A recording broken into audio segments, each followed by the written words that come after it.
Hi there, and welcome to this episode of Write With Me at IELTS Juice. And let me fix this. Today we have a letter, task 1, general training, and the rubric here says 5 months ago you started renting an apartment on a 6-month agreement. So let's go back in time. Let's imagine it was 5 months ago. You found this landlord or landlady, and you went into a rental agreement with the landlord or the landlady for 6 months to rent a house, and you have lived in that house for 5 months. Next month, it is the time that you need to pack and leave and vacate the property. Now you know that on these rental agreements you need to give your landlord or lady 1 month advance notice.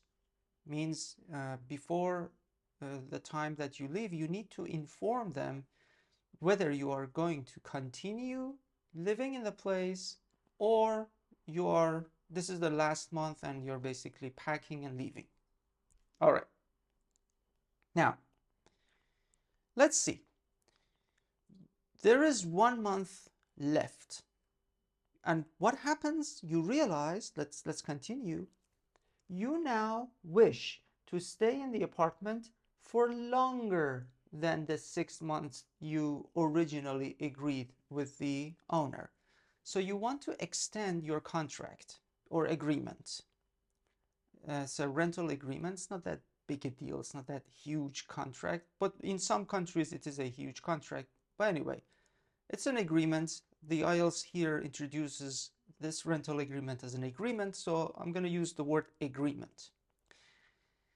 And you wish to stay there longer, maybe for another 6 months. That would be, you just extend it for another 6 months, or you can rent the property for another year.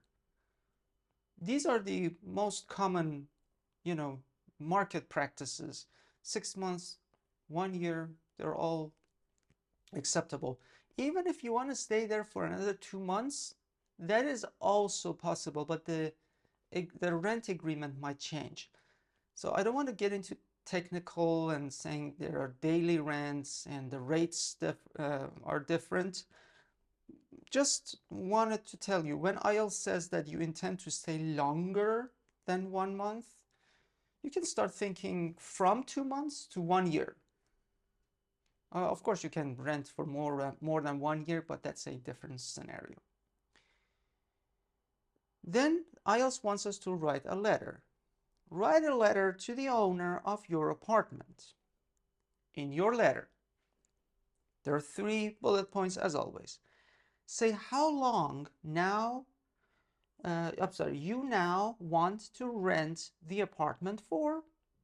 Explain why your plans have changed, and tell the owner about a problem in the apartment. What I'm going to say is that in the very first paragraph in my opening statement, I'm going to address the first bullet point. But wait just a second. I want to introduce the most important concept before every time picking up the pencil or pen or start typing, is to choose the tone of our letter. You went into an agreement. Agreement is a legally binding form or paper, so it's legal.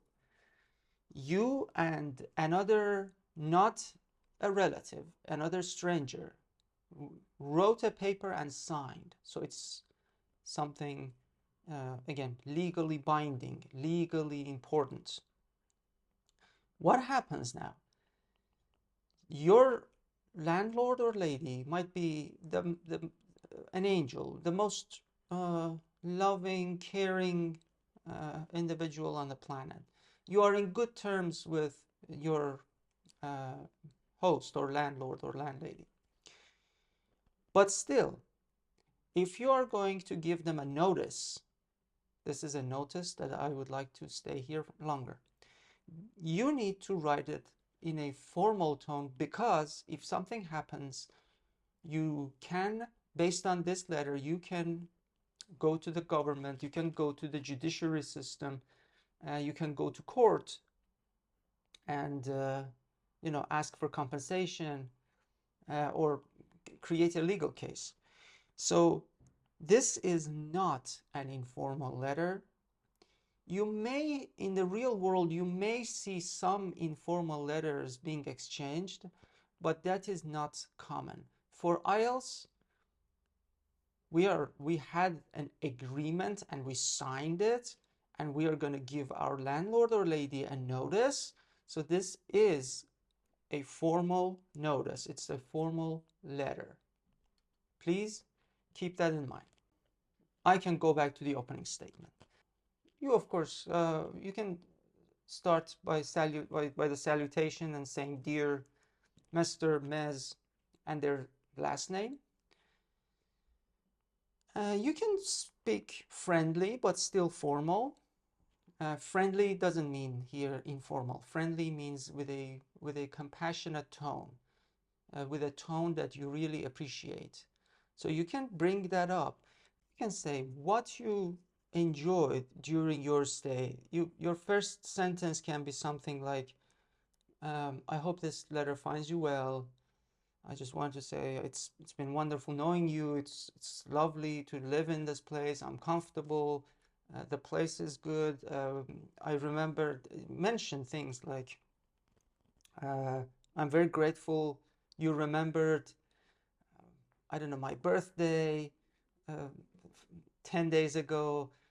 I'm happy you have invited me to your I don't know, New Year's ceremony.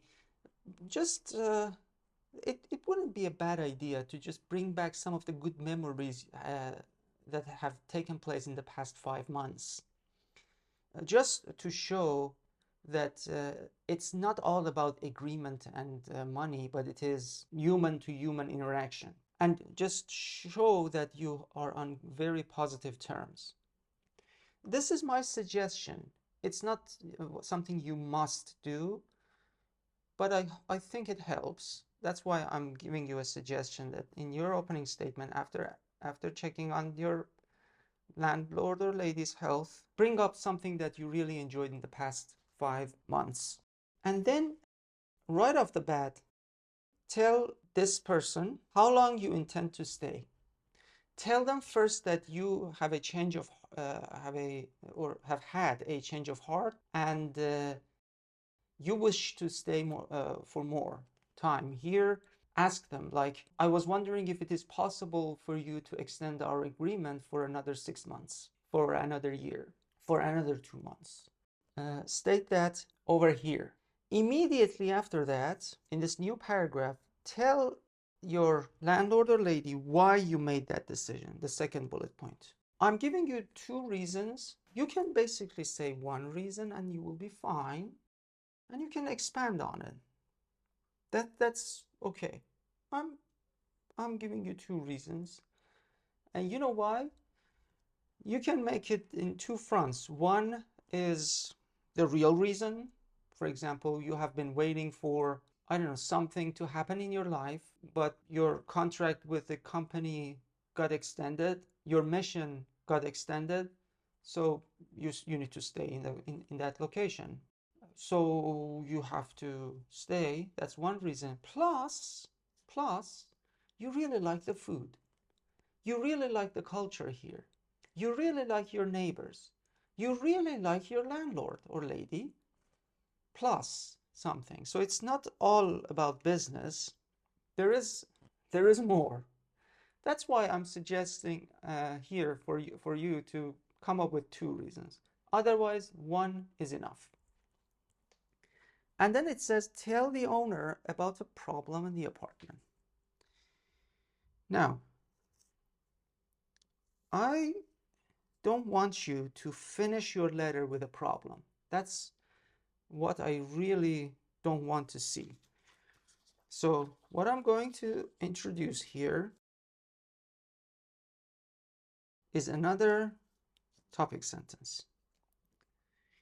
And then we are going to introduce a problem. We are going only to talk about one problem. You might say, okay, but that's not enough. Can I write two problems? No. No. IELTS says talk about only one problem, so we are not going to talk about another problem. Nothing. But that single problem may have details. You know? Let's think like this. Imagine you have a problem in the home. What is it? You have an angry neighbor who shouts and it prevents you from sleeping. What can you do about it? This is the problem. State it. And then talk about it, the problems that it may have. One, you have problem sleeping. You work from home sometimes on your Zoom calls. The shouting can be overheard from the other side, and they think that I am in a bad situation. My company is worried. That's one. But you want to stay in the house, so it is better for the landlord or lady to do something about it. Otherwise, you have to change your place. In another scenario, you might have a leaking water faucet or water tap, and last month you had to pay a lot of money for the water bill, which is not logical, and you're wasting drinking water. So you can say the bill is higher, plus the leaking water is damaging the floor. And if we don't do anything about it, then the landlord or lady has to pay a lot more money to fix the wood panels on the floor, for example. You see how I'm doing it? You say the problem, but the details will help you expand on the problem. So it's not just one single problem, and you don't say, hey, by the way, fix that window, please. Thank you, goodbye. You say, hey, there's a problem with the window during winter. Last winter was very hard. The wind managed to get into my house, and I had to use a lot of gas or pay a lot of money for the electricity bill to warm my room during the night. This is not good. You see, you can say that it's a problem for both you and the landlord or lady. And you finish everything you have here by going over your final paragraph and your closing statement. Please remind them again how grateful you are for being in this place and knowing this individual. This is going to be a very good sentence. And if you need to talk about this further, you may arrange a meeting later on. Maybe you want to arrange a meeting. You just set the date or time. If it's not to talk further and sign the contract. If not, you may go ahead with the arrangement. If you know the rent agreement can be extended, just go ahead and say how the arrangement is going to be. Should I write a draft and talk to you later, or just send me the draft and I'll sign it? Things like that. Just do whatever is necessary here. I give you two options. Either you set the time and date and you go to a notary, and in the notary you sign, both of you sign an agreement, or no, basically it's a meeting, you sign, or it's a letter you post, you receive, he posts or she posts, and then you receive and sign. Finish your letter again with gratitude, saying kind regards and all the best wishes, things like that. And there you have it. You have your two body paragraph styled letter with proper salutation, valediction, and it has a formal tone. And this letter will be used as an official notice to the landlord or landlady. If you want to see a sample on this letter done and improved, click over here. If you wish to see other videos like this with a little green apple, click over here. And remember, it's important to eat healthy.